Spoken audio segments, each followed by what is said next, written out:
Bienvenidos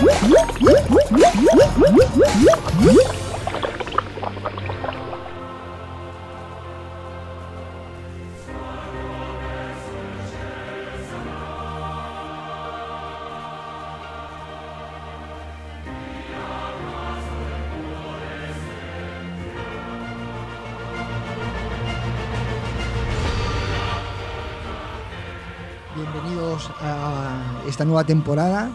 Muy buenas, ¿qué tal? Hola, Víctor, de las batallitas de Víctor. Ahí tenéis el correo para cualquier tipo de duda que nos queráis enviar o cualquier sugerencia. Os recuerdo, lasbatallitasdevíctor@yahoo.com. Y empezamos esta nueva temporada con un tema apasionante. Yo me he traído la camiseta apropiada. Como siempre, Como Manuel siempre muy acertado con las camisetas. Ahí al punto. Y nos vas a hablar sobre los celtas. Sobre los celtas, sí. Un jardín bastante importante, ¿no? Interesante sin duda, pero en el que es una madriguera de conejo, en la que cada vez que lees algo más te das cuenta de que sabes menos y de que te vas adentrando más profundo en esa madriguera que parece no tener fin, la de los celtas. Claro. Así que es un tema que daría para mucho. Vamos a intentar ser lo más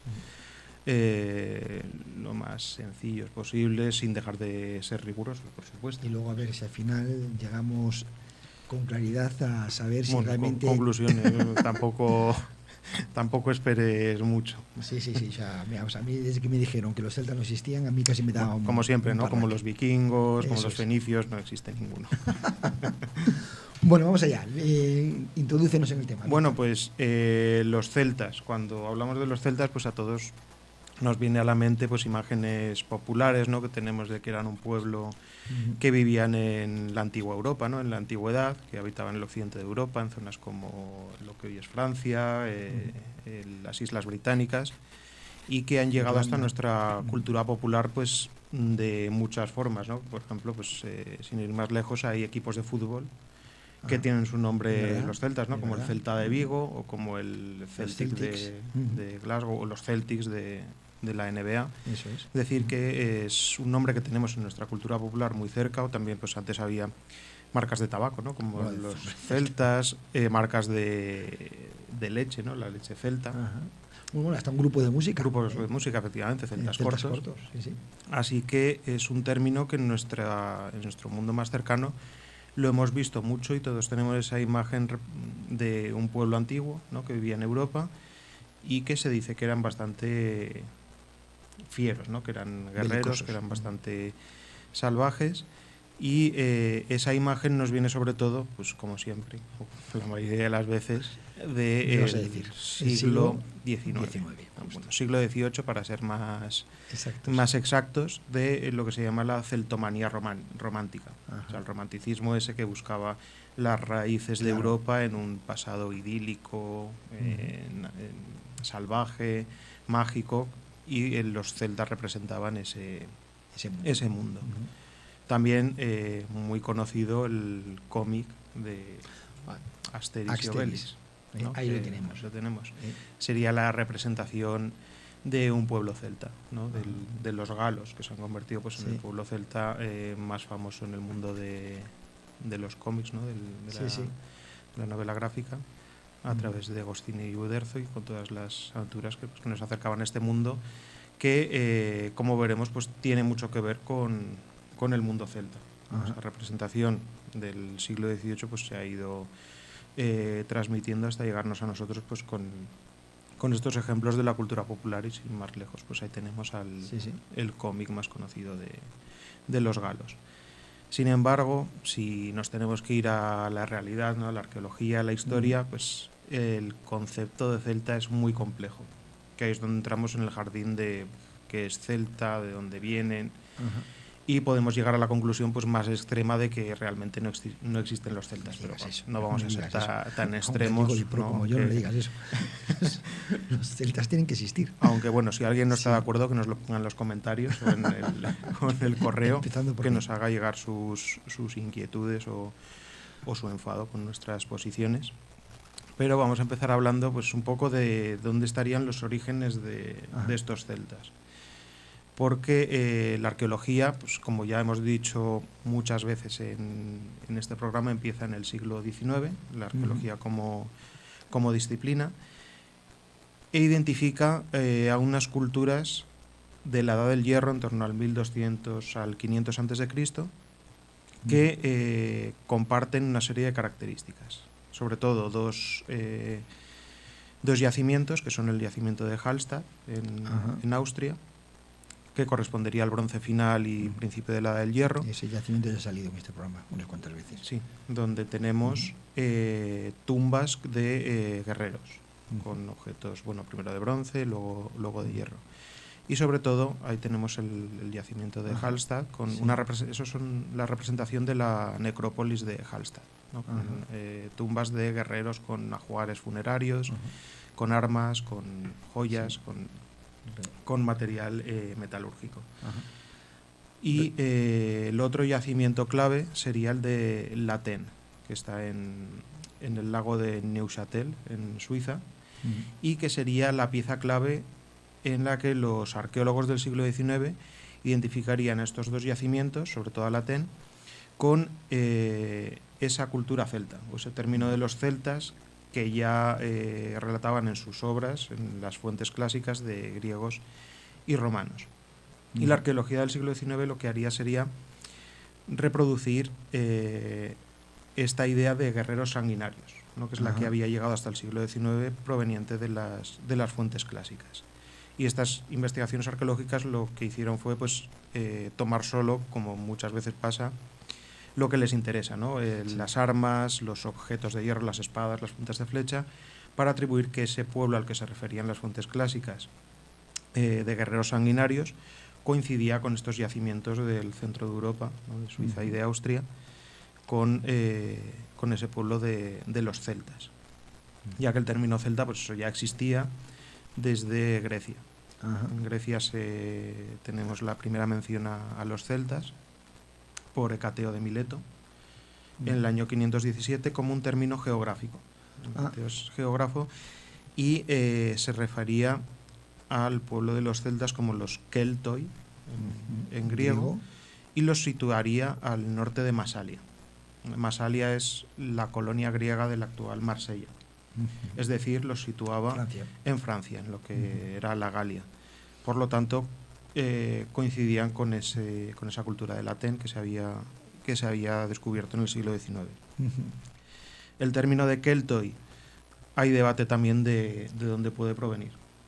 Se dice que hay una raíz del dialecto indoeuropeo que hablaban los celtas, en el que Kiel, con J, significaría, o es como se denominarían a sí mismos los celtas.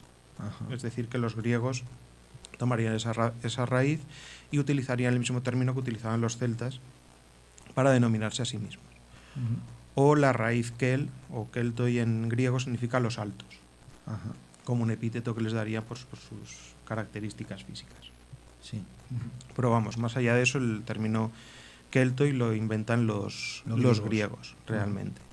Heródoto también, que es el padre de la historia, ¿no? El primer historiador del siglo V a.C., también habla de los keltoi y los sitúa ya extendidos entre el Danubio e Iberia. Y hace referencia a que la cultura de los keltoi se ha extendido por toda Europa central, desde el Danubio hasta el extremo occidental de Europa, hasta la península ibérica.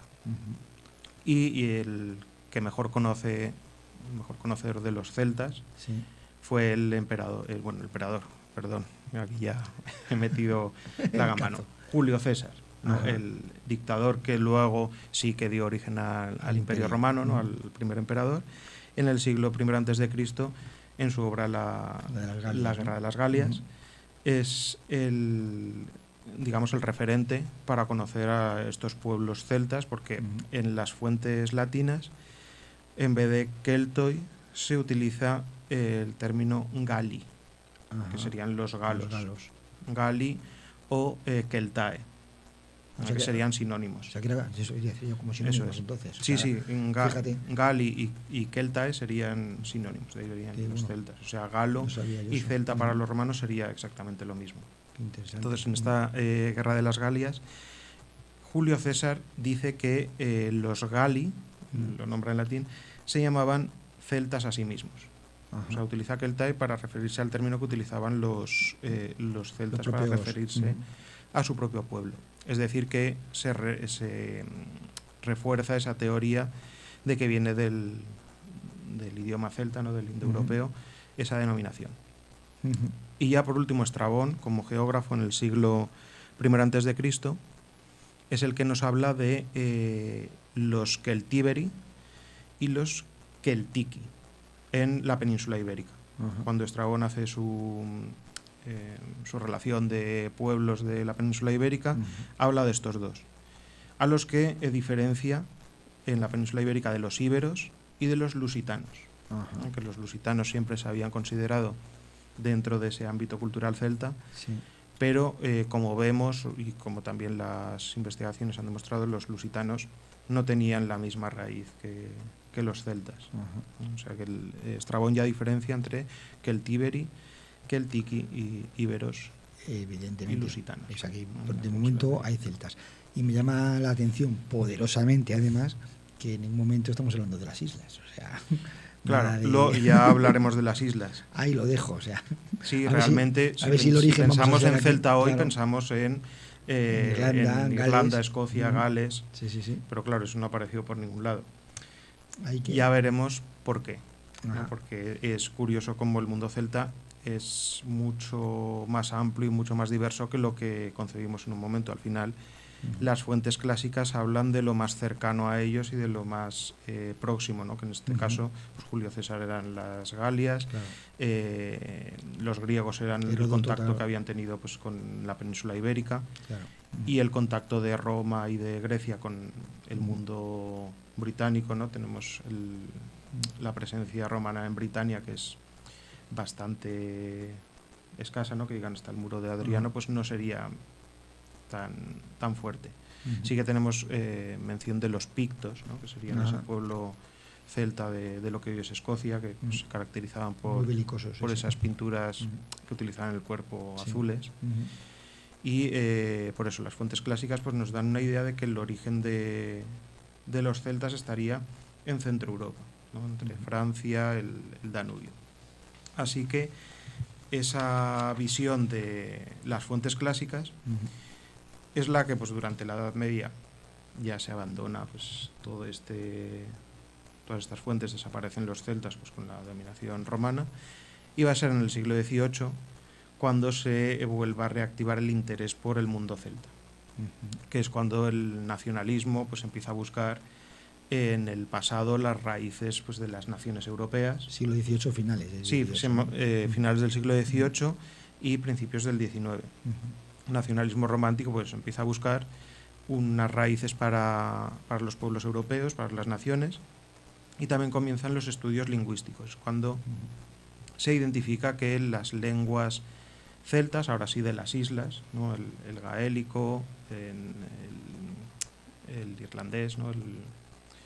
No me acuerdo cómo se llama, los idiomas que se hablan en las Islas Británicas tenían una raíz común, ¿no? Y se empieza a investigar que esas lenguas pues tienen un pasado común, que serían los celtas.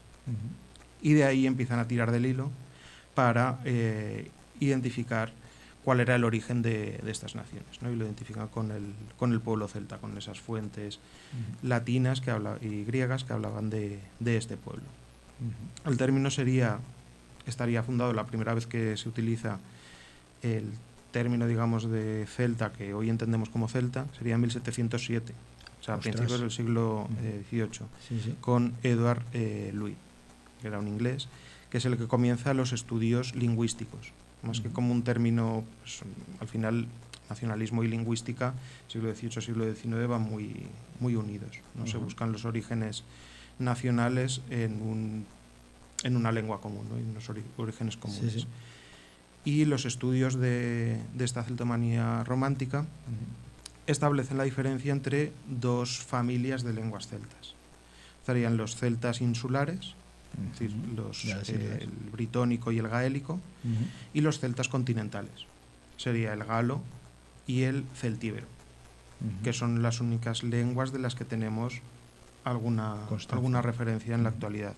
Las que más se conocen son las insulares, por eso digamos que ahora el mundo celta lo identificamos más con estas culturas, porque ha llegado hasta hoy estas lenguas con origen celta, mientras que por ejemplo el celtíbero o el galo han desaparecido y solo tenemos pues algunas referencias epigráficas y muy fragmentadas. Así en el siglo XVIII se crea este concepto idílico, ¿no?, de un pueblo salvaje, de un pueblo puro. También enlaza mucho esto con lo que va a ser luego el nacionalismo centroeuropeo, ario, de un pueblo pues eso, que se ha mantenido puro, sin influencias externas, y que representa pues para los nacionalistas del siglo XVIII la esencia de Europa, ¿no? Se empieza a crear esta imagen de lo celta como lo puro y de lo que no ha sido contaminado por el Mediterráneo, ¿no? El Mediterráneo, que antes era el referente como pues, de civilización, ¿no?, con Roma, con Grecia. En Centro Europa es el mundo celta, el que ve al Mediterráneo como una mezcla de culturas y algo impuro, algo que ha surgido de las mezclas culturales, de algo imperfecto, y que lo único puro y la esencia de Europa estaría en esos celtas, ¿no?, que se mantuvieron siempre aislados y salvajes. Pero claro, todo esto es una invención del siglo XVIII, no tiene nada que ver con los celtas históricos y con los pueblos que fueron, sino que pues cuando hablamos de que los celtas no existen, ¿qué celtas no existen? No existen este mundo celta del que hablamos del siglo XVIII, ¿no?, como ese pueblo puro, idílico, salvaje, que ya tenía la esencia del europeo. ¿En algún momento llegan a confundirse con los vikingos en estos estudios? No, claro, porque los vikingos ya hablamos que sirven como ese nacionalismo más nórdico, germano. Aquí hablaríamos de un nacionalismo más plenamente europeo, centroeuropeo, y también de las islas británicas, ¿no? Los vikingos luego serían aprovechados sobre todo por mundo escandinavo y mundo germánico, ¿no?, como ese referente. Pero claro, luego también pues el nacionalsocialismo, la búsqueda de los arios, también la buscaba en los indoeuropeos, en los celtas, porque tienen el mismo origen. No es más que otra rama, ¿no?, de los indoeuropeos, los celtas y los germanos, de los que vendrían los vikingos. Así pues, el mundo celta realmente en la arqueología lo encontramos repartido pues por toda Centroeuropa y por las islas británicas y la península ibérica. Entonces, ¿cómo se expandió esta cultura desde el Aten? Porque encontramos elementos, objetos de tipo del yacimiento del Aten, desde la península ibérica hasta el Danubio. Entonces empezaron a surgir teorías de cómo se expandió, cómo se difundió toda esta cultura. Al principio, la teoría más fácil son un pueblo guerrero, esa imagen que tenían los romanos, ¿no? Un pueblo belicoso, pues lo más seguro es que hubiera sido una invasión y una conquista. Pero los estudios arqueológicos, los estudios también genéticos, han demostrado que igual no era así, sino que nos ha venido una visión un poco sesgada, que sí que es verdad que en un primer momento pudo haber invasiones de tipo violento, que quedarán marcadas, ¿no?, en la experiencia y en las fuentes latinas, pero que fuera más bien una migración, no una migración tampoco masiva, sino una migración a goteo, que fueran pasando pues distintos grupos humanos, fueran expandiéndose por Europa, y vemos el mapa también siempre muy ilustrador, en el que vemos el núcleo, que sería la cultura del Aten. Vemos sería el marrón más oscuro, ¿no?, como se extiende desde el Danubio, pasando por la República Checa, por Suiza, hasta Francia, y de ahí comenzaría su expansión hacia la península ibérica. Tenemos a los celtíberos, hacia las islas británicas, hacia Italia también, y de la que sí que tenemos constancia de que fuera una migración como tal fue a Galatia, a la zona de Anatolia, de lo que hoy es Turquía. Tenemos una zona llamada Galatia, donde estarían los gálatas, que eran galos, que también sirvieron como mercenarios a las órdenes de Roma y de los reinos helenísticos. Claro. Recuerdo a nuestros brujeros que intenten vernos, que está muy bien que nos oigáis, pero siempre que nos podáis ver por alguno de nuestros canales, pues es muchísimo mejor. Es lo que decía antes Víctor, es que este mapa es completamente clarificador. Vamos. Pues lo que sabemos gracias a la arqueología es que en torno pues, al 400 a.C., entre el 400 y el 100 a.C., se produce un cambio en la cultura material en general de toda esta zona que estamos viendo, o sea, de toda Europa. Y claro, en un primer momento la explicación era una invasión por parte de los celtas, porque eso, aparecían objetos similares en todas estas áreas tan distintas geográficamente, tan lejanas. Se ha demostrado también con estudios genéticos que a partir del siglo V a.C. hay un crecimiento demográfico y que ese crecimiento demográfico pues, se tradujo en migraciones, que a veces fueron violentas. Por ejemplo, tenemos constancia en las fuentes grecolatinas de que los celtas saquearon Roma en el año 390. ¿Ah, sí? Saqueo de los galos de Roma, sí, que fue un golpe bastante importante para esa Roma que se estaba construyendo. La invasión de los galos en el 390 llegan a saquear la ciudad de Roma, queda en las fuentes. O el ataque al santuario de Delfos, también al corazón de Grecia, en el 279. Y por tanto estos ataques pues habían creado esta visión poco distorsionada de las fuentes latinas, ¿no? Como pues, salvajes que venían solo a saquear y a destruir. Así que podría haber fenómenos violentos, pero en general lo que nos dice la genética es que hubo migraciones. Eran fenómenos de migración que a veces pues, venían acompañados de invasiones violentas o de episodios de invasión por la conquista. Así que hay lugares donde llegan estas migraciones en mayor proporción, como por ejemplo en la península de Anatolia, o en otros sitios donde no sería ni conquista ni migración, sino que sería difusión. Es decir, las etnias y las culturas que ya existían en el bronce en esas zonas entran en contacto con los celtas y empiezan a adoptar elementos de su cultura material. Mira tú. Que es como se intenta explicar, por ejemplo, la celticidad de pueblos ibéricos como, de la península ibérica, como los galaicos o los astures, que hay mucho debate de si los galaicos, los astures son celtas, no son celtas. Por favor. Porque claro, tienen cultura material celta, pero hay muchos otros elementos celtas que no aparecen en estas culturas. Entonces la explicación más aceptada, pero bueno, aquí hay hipótesis e ideas para todos los gustos, es que serían las culturas del bronce final, de la zona atlántica, las que entrarían en contacto con estos celtas e irían adoptando su cultura material, el hierro y elementos que tenían en común con los celtas. Entonces en la península ibérica los únicos celtas puros serían los celtíberos, que esos sí que se identifican con los galos, tienen más en común con los celtas de la Galia, más que con los astures y los gaélicos. Qué curioso. Digo, los galaicos, Sí. que tendrían una base del bronce y sobre ella se iría adoptando un fenómeno de aculturación, ¿no? con los celtas. Pero vamos, eso, hay un problema muy grande en esta expansión de los celtas y la homogeneidad, que es que hay muchas diferencias culturales entre celtíberos, astures, galaicos, galos, britones, galeses, irlandeses. Efectivamente, la diversidad es muy grande y el término celta como que homogeneiza todo y no podemos tener una visión de lo celta como algo homogéneo y único, sino que esas diferencias pues se podrían explicar de otra forma.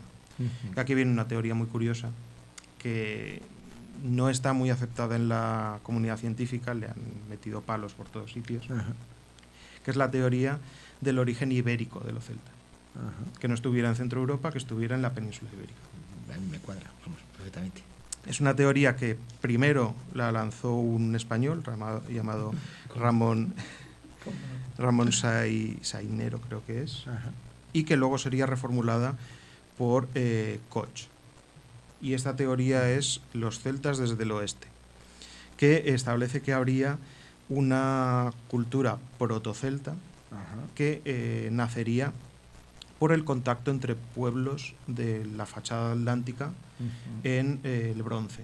O sea que en el bronce comenzaría un comercio en el Atlántico que conectaría a la zona tartésica desde el sur de Portugal, toda la fachada atlántica de la península, con Bretaña francesa y las Islas Británicas. Y que desde la península ibérica se iría difundiendo esa cultura celta que habría nacido en Iberia. Bien, ¿y qué problema hay? Problema, pocas pruebas. La única prueba en la que se basa esto, que se agarran, es que hay una escritura, un fragmento de una estela, no me salía para una estela tartésica, donde aparecen mencionados un pueblo llamado los Caltee. Y claro, ahí te agarras a lo que sea Caltee. También lo traducen como los Galtia, que podrían ser esos celtas, ¿no? Y los sitúan en el sur de Portugal. Sur de Portugal, la zona también de Lusitania, y se habla de una cultura protocelta, ¿no? Que serían esos lusitanos, que entrarían en contacto en la fachada atlántica con el resto. Pero ya hemos dicho que los lusitanos no tienen nada de celtas. Claro, no tienen nada de celtas si tenemos en cuenta, o si cogemos como celta, la cultura centroeuropea, la del latén, y el idioma celta que luego se extiende desde ahí. Pero el lusitano se considera una lengua protocelta. Tiene algunas cosas celtas, pero realmente no se parece al celta que vino luego. Por eso se habla de una primera expansión celta desde la península ibérica a la fachada atlántica, y después, que sería lo celtíbero, o sea, de ahí saldrían, por ejemplo, pues ese protocelta de lusitanos, galaicos, astures y demás. Y después vendría desde Latén, que habría llegado a través de esa fachada atlántica, volvería a la península ibérica a través de los celtíberos, que esos tendrían ya la cultura centroeuropea, digamos. Y sería, pues, como daría la vuelta entera al círculo. Pero vamos, esta idea, la comunidad científica dice, la han descartado, dicen, estos están locos. Los romanos están locos. Así que llegamos a la pregunta de, bueno, ¿qué es ser celta entonces? ¿No? Si tenemos esta variedad de culturas tan diferentes pero que tienen un sustrato común, al final tenemos que ampliar el concepto de celticidad, ¿no? De hablar, intentar no caer en las simplificaciones, porque esto, pues bueno, es un mal de los historiadores y arqueólogos, que al final se tiende, pues eso, a simplificar, a que todo sea fácil, entendible, en conceptos homogéneos, pero claro, la realidad y la arqueología y la historia no es así. Todo siempre es mucho más complejo de lo que creemos.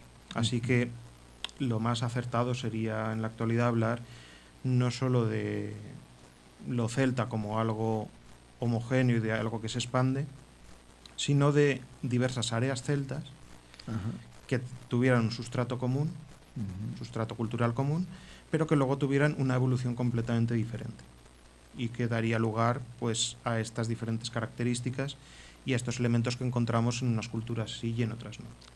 Y así podríamos hablar, por ejemplo, del área hispana, ¿no? Los celtíberos, astures, galaicos, el área celta insular, las Islas Británicas, la centroeuropea, con galos, Suiza, hasta el Danubio, el área itálica, ya que hubo celtas en el Valle del Po, que es como la Galia cisalpina, y los gálatas, ¿no? de Anatolia, de Turquía. Hablar de estas áreas como evolución completamente diferente de unos y de otros, que daría origen a las diferencias. Pero claro, tenemos que encontrar también los puntos de unión, ¿no? Los puntos en común, que podemos establecer varios. Primero sería la lengua. Como siempre, vamos al tema lingüístico. La lengua celta sería una lengua de raíz indoeuropea y se dividiría en distintos dialectos, ¿no? Que ya hemos visto cómo la lingüística del siglo XIX pues, dividía en los insulares y los continentales, y que llegaría hasta nosotros a través de la literatura celta, transmitida por bardos, por poetas, y que influyó mucho en la literatura medieval. Por ejemplo, todos los relatos artúricos tienen mucha mitología celta detrás, o mucha influencia de la literatura celta, que donde más conocida es en el ámbito insular, en el ámbito británico, ¿no? Porque es donde mejor se ha conservado esa tradición. En cuanto a la escritura, remito al programa del origen de la escritura, donde ya hablamos de los pocos restos de escritura celtibérica, por ejemplo, en la península ibérica, que son el único pueblo que deja documentos escritos. Pero también tenemos, por ejemplo, en Italia, escritos galo-etruscos, galo-griegos, en Grecia. Es decir, no tenían un sistema de escritura, pero los celtas adoptan sistemas de escritura ya existentes, como por ejemplo en la península ibérica adoptan el silabario íbero.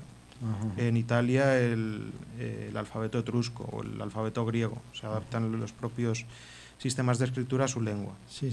O al final en Irlanda o en Britania a través de ya la escritura latina, que por eso pues, llegaría a nosotros esas leyendas y esa literatura de los celtas. Otro punto en común sería la economía. Una economía basada pues, en agricultura y ganadería y en sociedades autosuficientes. Comercio no sería de las actividades principales, o por lo menos el comercio a gran escala, comercio internacional. Y destacaría también la metalurgia, ¿no? Al final los celtas, la pieza clave sería esa metalurgia del hierro, esos cascos, espadas, joyas y demás.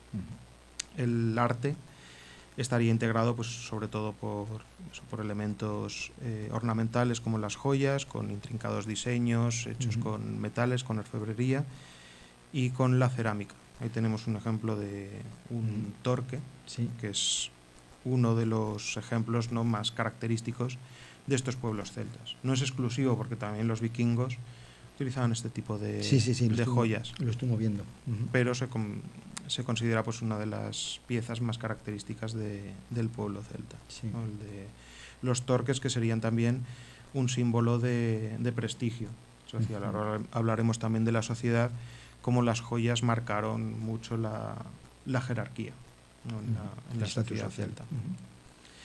Vamos a hablar también un poco de la religión, ¿no? Y la mitología, que también es una de las cosas que unen más o menos al pueblo celta, porque había pues, un panteón, eran politeístas, y había unos dioses comunes, que a veces encontramos con nombres parecidos, como por ejemplo Lug o Lugus, que era el dios del sol, de la luz, de la habilidad, sería el equivalente a Apolo. En otros lugares a este Lug se le encuentra conocido como Belenos. Respecto a eso, la ciudad de Lugo, por lo visto, viene de ahí. Claro, del Lugo. Sí, y Lugdunum también, eso es. Que es París. También, no, París. No, Lyon. Eso. Me he confundido. Sí, Lutecia era París. Lugdunum, Lucus también vendría de esa raíz del celta. Del dios sol de Lug. Del celta, no sé si habéis oído bien. Belenos también sería otro de los dioses principales, ¿no? de los galos. Y luego tenemos dioses equivalentes, que en algunas zonas tienen un nombre, pero luego comparten características, como Sucelos, que sería el dios galo de la agricultura, y compartiría características con Dagda, que es el dios de la agricultura en la isla de Irlanda. Ahí tenemos una representación de otro de los dioses celtas, que es Cernunnos, ¿no? Que representaría pues, el dios de la caza, ¿no? de lo salvaje, aparece ahí rodeado de ciervos, de animales. Y con cuernos, qué interesante. Qué curioso. También tenemos a uno muy conocido por los galos de Asterix, ¿no? Que es Tutatis. Por Tutatis. Que sería el dios de los hombres, sería el principio masculino. Había principio femenino y masculino. Y este dios tiene bastantes paralelos en Hispania, en el pueblo de los Astures, porque sería equivalente a Teleno. Que actualmente han quedado muchos topónimos, sobre todo en las montañas, con Teleno sería equivalente a Tutatis, a este dios galo. Así, pues tendríamos un panteón de dioses comunes con distintos nombres, ¿no? Que se van asimilando de una forma u otra en cada territorio. En la religión, otro de los temas que, si hablamos de celtas, siempre saldrá el tema de los druidas. Había druidas... había pócima mágica, claro, no había pócima mágica. ¿Tenemos druidas en todo el mundo celta? No. Por Ah. ejemplo, en los astures, los galaicos, celtíberos, no hay druidas. Hay druidas en los galos, en los britones, pero en otros ámbitos no encontramos druidas. ¿Qué serían estos druidas? ¿Eran los de la pócima, los de la pócima mágica? No. Eran una clase sacerdotal, una élite intelectual, que eran los encargados de depositar y transmitir la tradición. Como hemos dicho, no utilizaban apenas escritura, o no tenemos suficientes datos para afirmar que utilizaban mucha escritura, y estos druidas serían esos guardianes de la tradición y de la cultura. Y tendrían, por tanto, una posición social privilegiada. Pero tenemos un equivalente en Hispania, porque en los pueblos celtíberos hay también una clase sacerdotal que son los vates. Que estos vates sí que están más relacionados con la adivinación, con la medicina, con el culto. Sí que tendrían un poco más de druidas, pero no son druidas. Son esa clase social de los vates.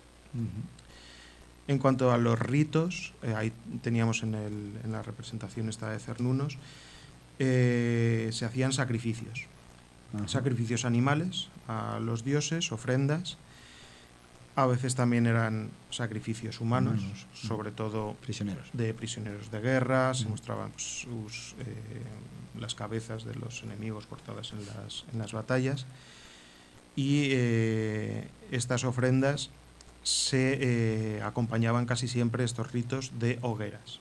El fuego, Belenos era el dios del fuego, era uno de los principales elementos rituales en el mundo celta. En la actualidad nos ha quedado mucho de los celtas en tradiciones paganas, ¿no? En el que se hacen hogueras. Pues todo eso viene del mundo celta. Yo también lo veo más claro. Vamos a repasar un poco cuáles serían las principales festividades de los celtas. Antes de que me saltes a eso, pregunta que tiene que ver con el tema religioso. ¿Se enterraban y se inhumaban los cuerpos o incineraban? ¿Se sabe eso? Hay de todo. Hay inhumaciones de los guerreros con sus ajuares y demás, pero también hay incineraciones, porque de hecho la cultura del bronce precedente a los celtas es la cultura de los campos de urnas, en la que se incineraban y se guardaban las cenizas en urnas. O sea que tampoco es un elemento diferenciador o clave, sino que hay épocas que se utilizaban ambos ritos, incineración y inhumación.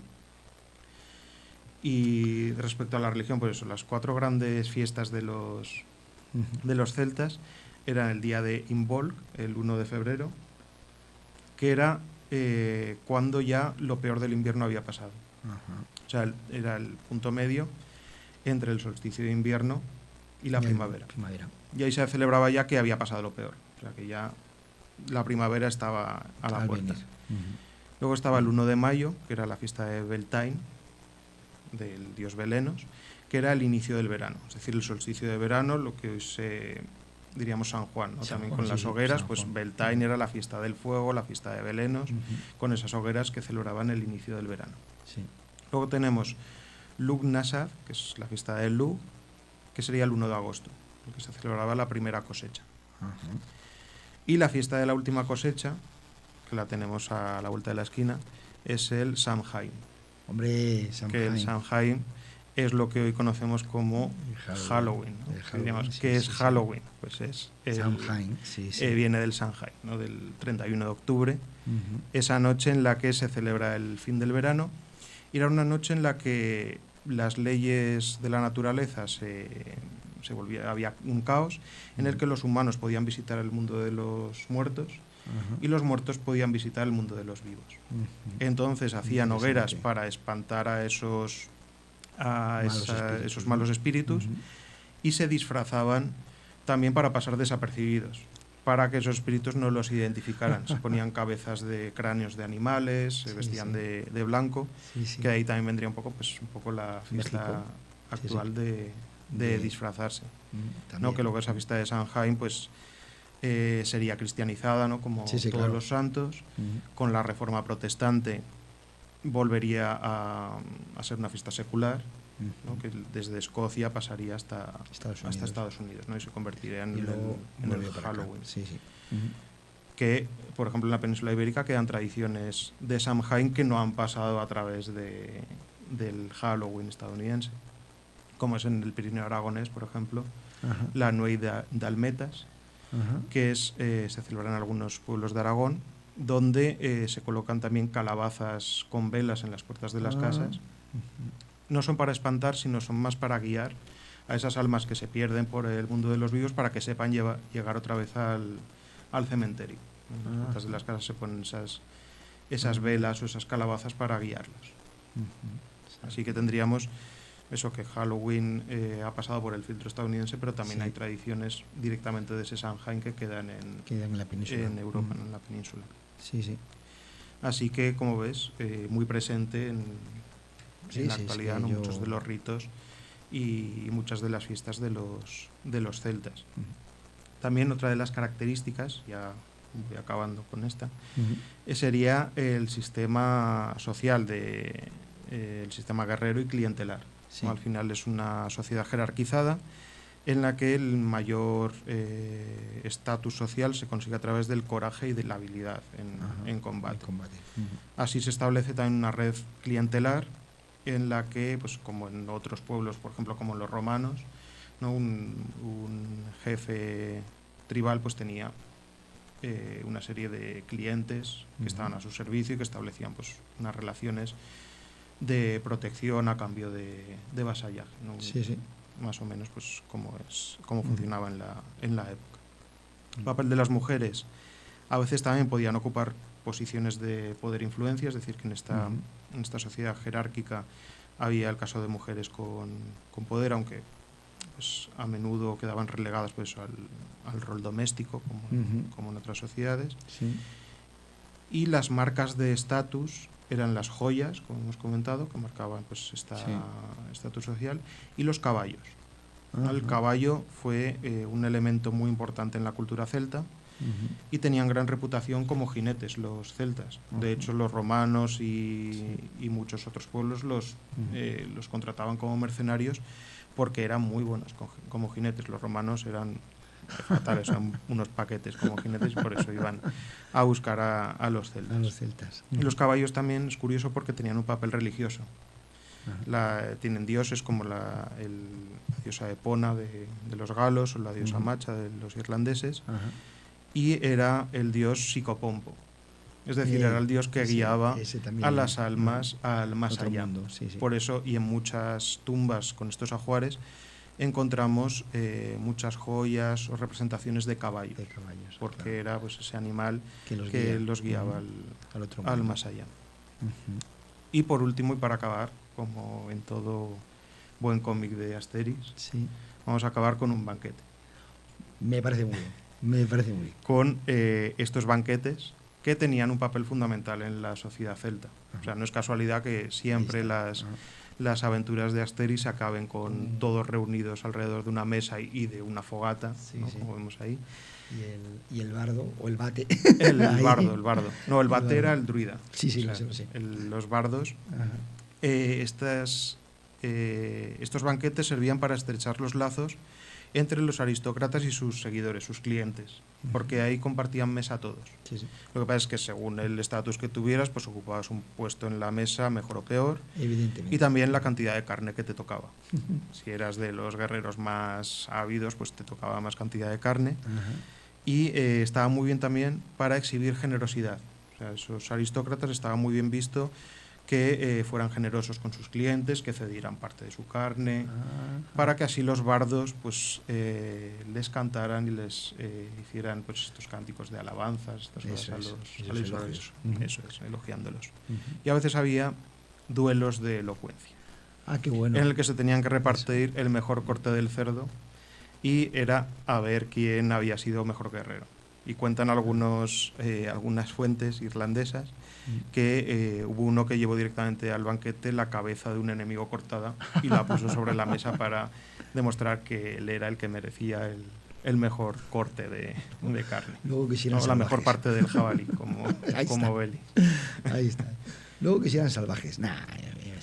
Bueno, eso es lo que nos cuentan. También es verdad lo que cuentan, que habrá que ver. Claro, pues, y ahí en esas batallas de elocuencia, pues es donde viene el que se cuenta 4. Claro, pues yo cacé un ciervo que parecía un caballo, cosas así. Y empiezan ahí a mostrar sus méritos para ver que él es el más aguerrido, el más fuerte para como hacen los cazadores, vamos.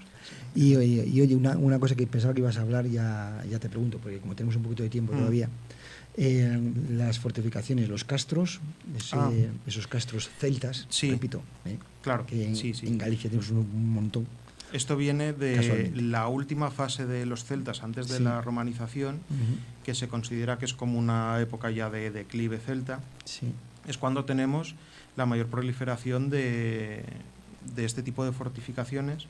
Se llamaban los ópida, en el caso de Galicia, Asturias, los castros, ¿no? La cultura de los castros, que coincidirían pues eso, con esta época de declive, pero que en realidad no es declive, es cuando empiezan a proliferar este tipo de asentamientos, ¿no? Estas fortificaciones, estos poblados con muros de piedra, como conocemos pues, los castros hoy en día, ¿no? Que se identifican con el mundo celta.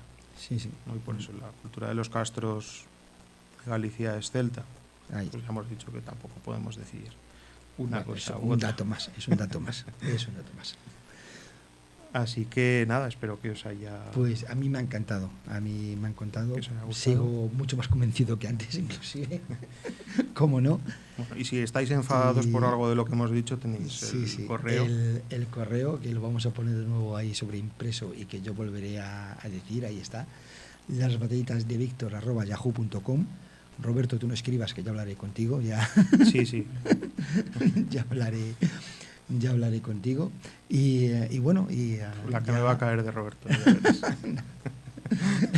Y nos emplazamos para el siguiente programa, que nos hablarás de lo que iremos viendo, efectivamente. De todas maneras lo hemos dejado muy bien hilado, porque acabamos con los vikingos la temporada pasada y ahora los celtas, y hemos empezado con los celtas, con lo cual ha quedado muy muy bien hilado, así que ya veremos por dónde saldrá. Pues nada, un placer y muchísimas gracias por todo, y nos vemos en la siguiente, queridos burbujeros.